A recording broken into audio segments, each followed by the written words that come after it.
החיים שלי. היום אני אעשה לכם סרטון של שאלות ותשובות. דרך אגב, כל כך התגעגעתי אליכם. לפני שאני אמשיך בסרטון, אני רוצה להודות לכם על כל התגובות והלייקים. תודה רבה, אתם עושים לי ממש כיף חיים. ניסיתי לקחת את השאלות שהופיעו הכי הרבה, אבל כמובן שלא הצלחתי לקחת את כולם. אז מי שלא עניתי לו, אז הוא מוזמן לרשום את השאלות שלו פה, ואני מבטיחה בסרטון הבא לענות לו. השאלה הראשונה, בת כמה? אני בת 6 וכמה?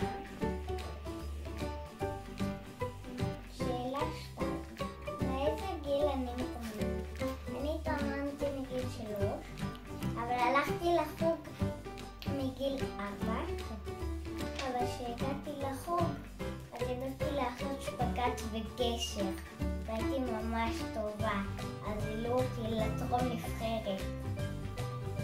שאלה שלישית, מאיזה קבוצה אני? זה טרום נבחרת אבל טוב. איזה כיתה אני? אני בכיתה א'. האם אני אוהבת את החוג שלי? למרות שהוא ממש קשה. אני אוהבת אותו. הוא גם עושה לי מתיחות, והוא גם מלמד אותי לעשות כל מיני דברים טובים. זה לא קשה לך להתאמן כל כך הרבה?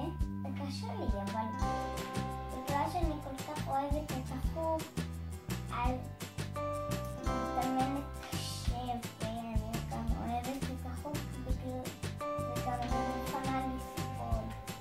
למה אני עושה סרטונים? אני עושה סרטונים בגלל שכיף לי לדבר ממש, ואני אוהבת לדבר ממש.